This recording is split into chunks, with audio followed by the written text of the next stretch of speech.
Hello friends, welcome back to my channel. आज तो मेरा गला ख़राब है, हो सकता है आवाज़ थोड़ा अजीब सा हो। चलिए वीडियो शुरू करते हैं। आज आपको हम बताएंगे कि मेरा डायलिसिस कैसे शुरू हुआ और कैसे कैसे हुआ।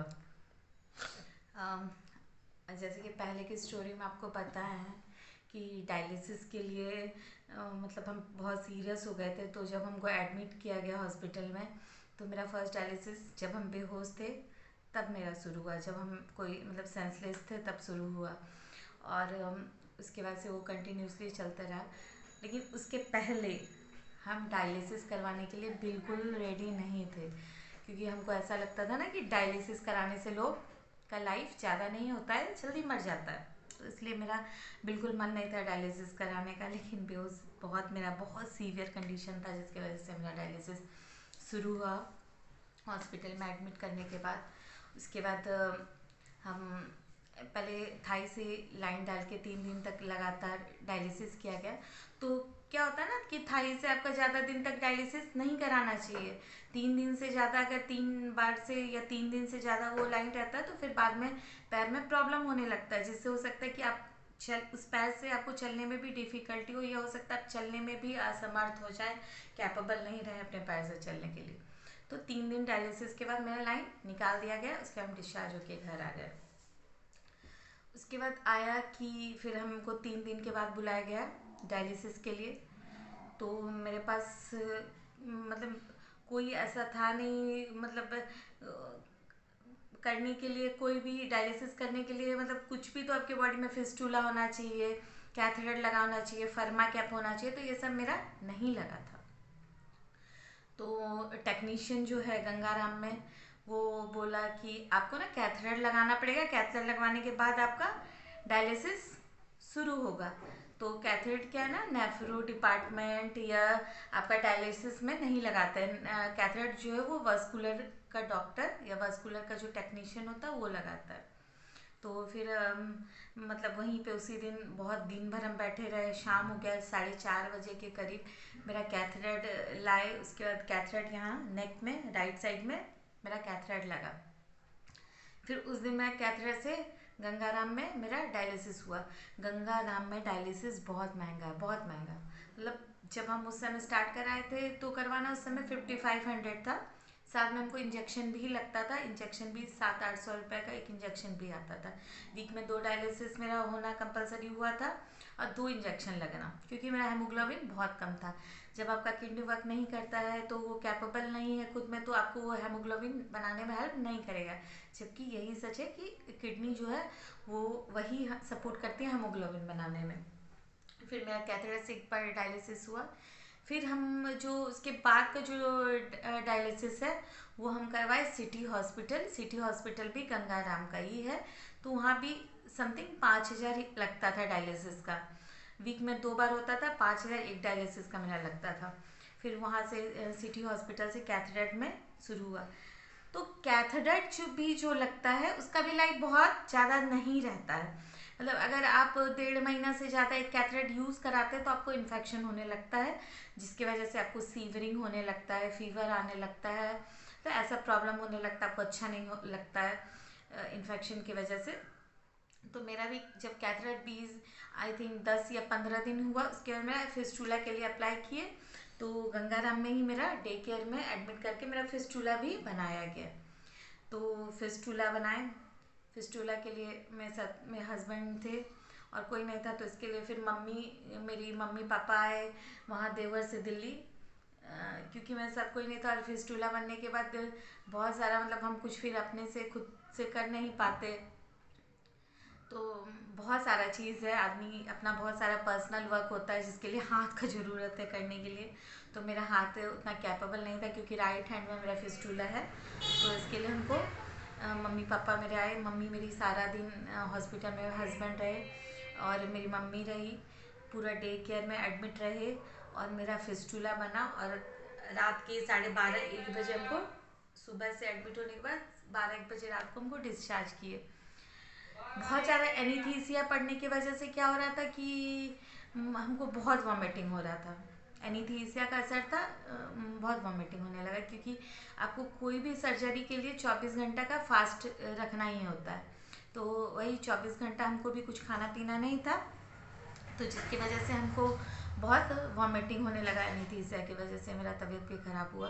लेकिन 1 बजे रात को हम जब डिस्चार्ज होके घर आए तो बहुत रात हो गया था।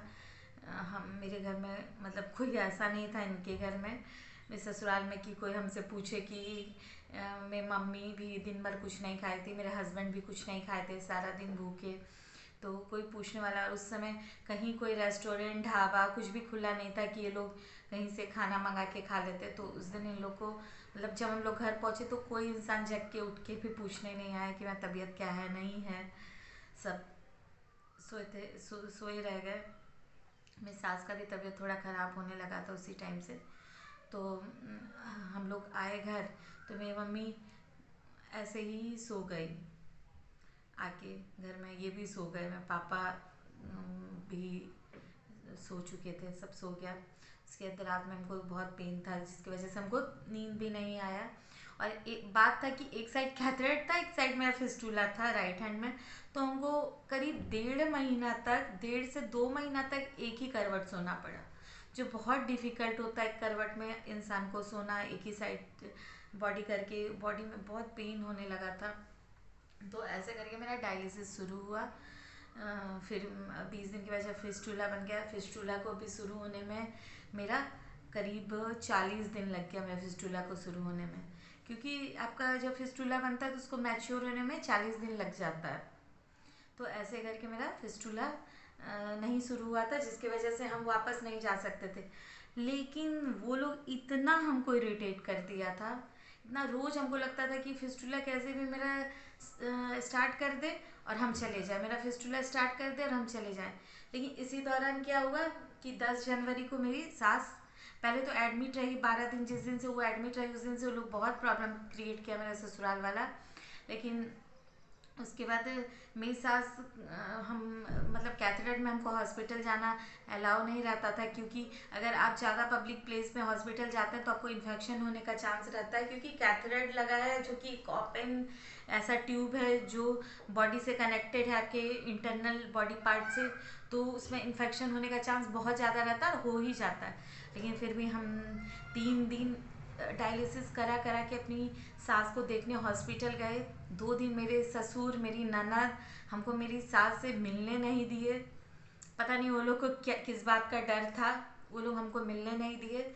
उसके बाद 3rd दिन जब वो लोग हॉस्पिटल में कहीं और इधर उधर थे, तो हम जाके कैसे भी अपनी सास से, जब मिलने का टाइम था तो पहले खड़े हो गए, तो हम मिल लिए 5 मिनट के लिए। वो लास्ट था हम अपनी सास से मिले। उसके बाद हमें अपनी सास को जिंदा कभी नहीं देखे। जब हम हॉस्पिटल गए तो मेरी सास बोली कि अब मेरा उम्मीद मत रखना। तो हम बोले मम्मी ऐसा क्यों बोल रहे हैं, आप नहीं आइएगा तो क्या ये लोग, आप हॉस्पिटल में हैं तो ये लोग मेरे साथ ऐसा कर रहा है, अगर आपको कुछ हो जाएगा तो क्या ये लोग हमको रहने देगा, नहीं रहने देगा, आप ऐसा क्यों बोल रहे हैं। अब बोल के हम रोने लगे, उनकी भी आँख से आंसू आ गया। लेकिन फिर मिलने का टाइम ख़त्म हो गया और हम वापस घर आ गए।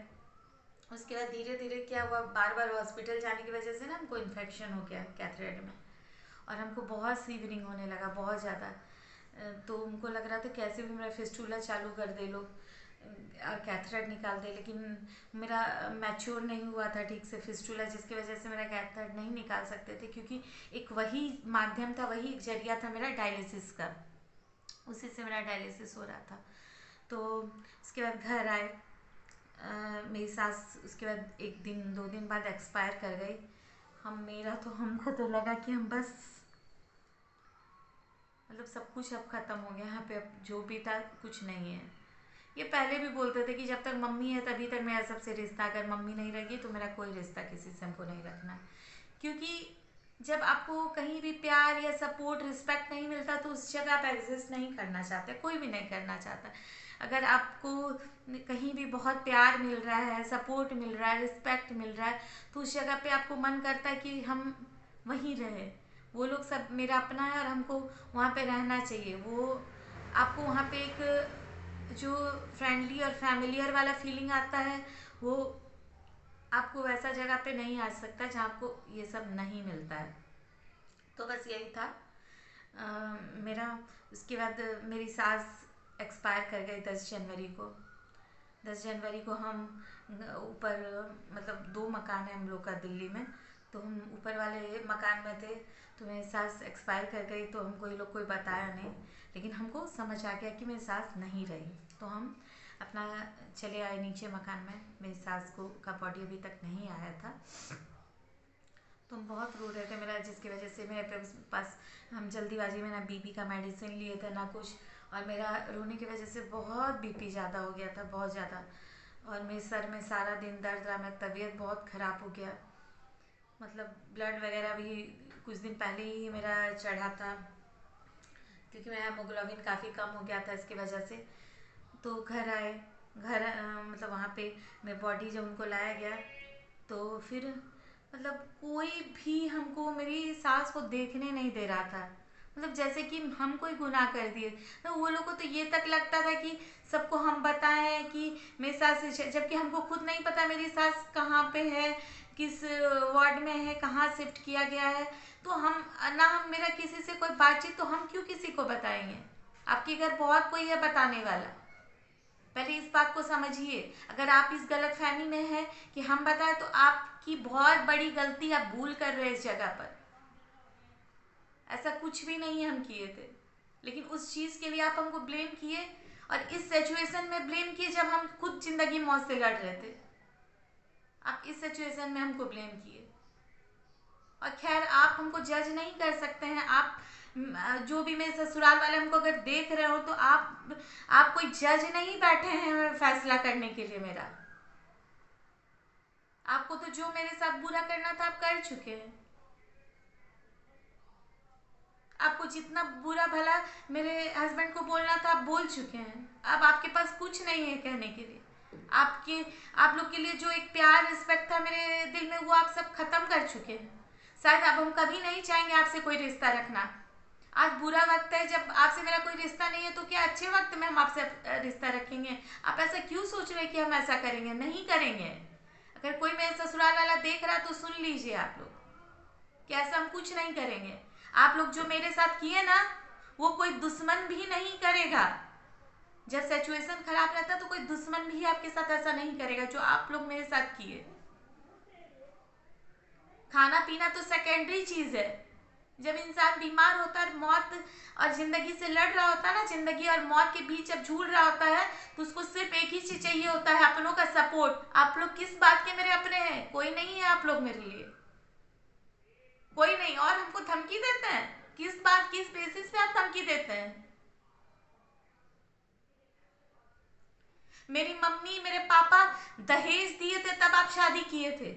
सारा गहना आप चढ़ाए, आप सारा रख लिए, हम कभी कुछ भी नहीं बोले आप लोग को।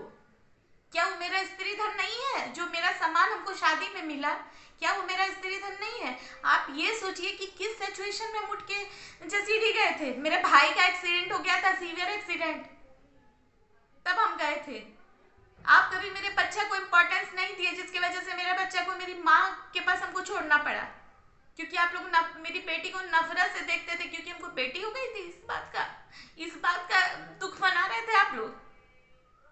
क्या बेटी पैदा करना पाप है? जीवन भर आप लोग हमको एक ही चीज दिए हैं, डिप्रेशन। और आज मेरी इस स्थिति का कारण आप लोग हैं। सुन लीजिए, अगर आप लोग सुन रहे होंगे तो सुनिए। मेरे इस जो आज मेरा हालत है ना, इसके जिम्मेदार आप लोग हैं। ये आप लोग की वजह से है। अगर हम आप लोग को गाली गलौज भी करें ना, तो वो कम है, लेकिन मेरा संस्कार नहीं, हम ऐसा नहीं करेंगे।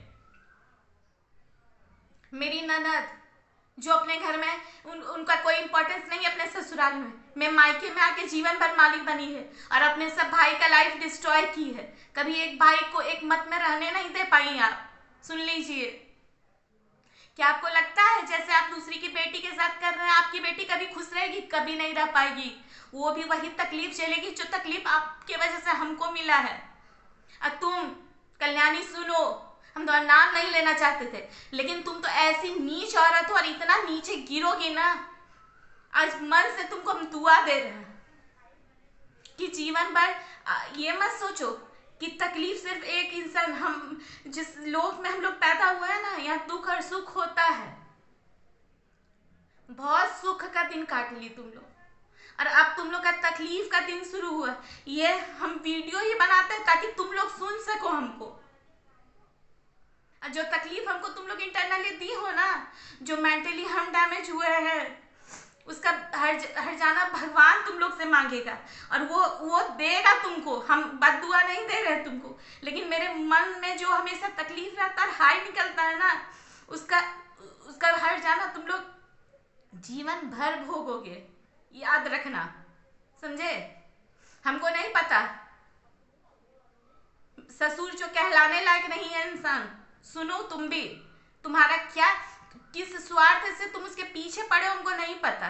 शर्म आता है, पत्नी मर गई है तुम्हारी, लेकिन फिर भी तुम्हारा अय्यासी कम नहीं होता है। हम ये सब बोलना नहीं चाहते हैं, फैमिली मैटर को हम पब्लिक के आगे नहीं लाना चाहते, लेकिन तुम लोग हमको मजबूर किए हो ये करने के लिए।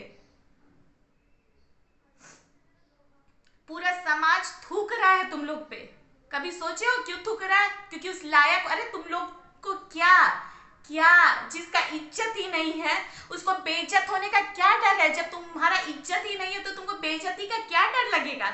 वो तो हमको लगते रहा है कि कहीं मेरा समाज में थू थू ना हो, इसके लिए हम आज तक मुंह को सील करके रखे हैं।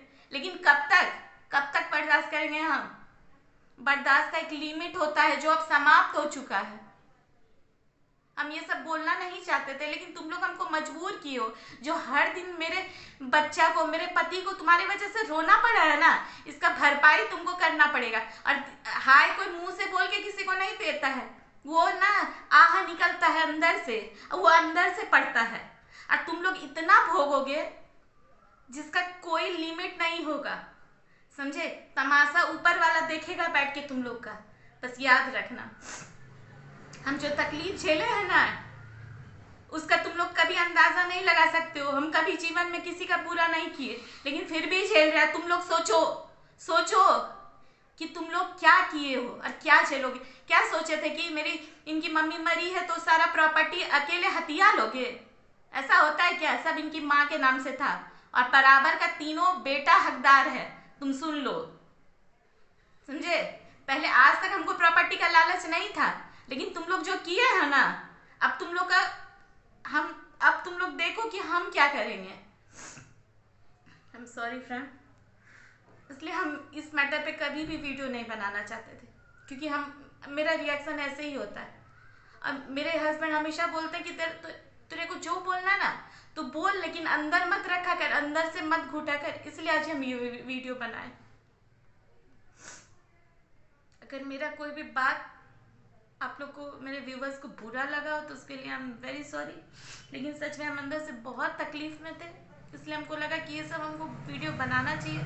प्लीज़ आप लोग से रिक्वेस्ट है, मेरा वीडियो को इतना शेयर कीजिए कि ये वीडियो वो लोग तक पहुँचे और वो लोग को पता चले कि कोई भी बात ना, जो वो लोग सोचता है ना कि किसी को अगर हम तबाह किए दुनिया नहीं जाने, ऐसा नहीं होता है। आई होप आपको मेरा वीडियो अच्छा लगा हो, और अच्छा लगा हो तो आप प्लीज़ सब्सक्राइब कीजिए, हमको बहुत सपोर्ट कीजिए, और मेरे वीडियो को इतना शेयर कीजिए कि वो लोग तक पहुंच पाए। इसके लिए आप लोग का हम बहुत शुक्रगुजार रहेंगे। बस इतना ही हमको कहना आप लोग से।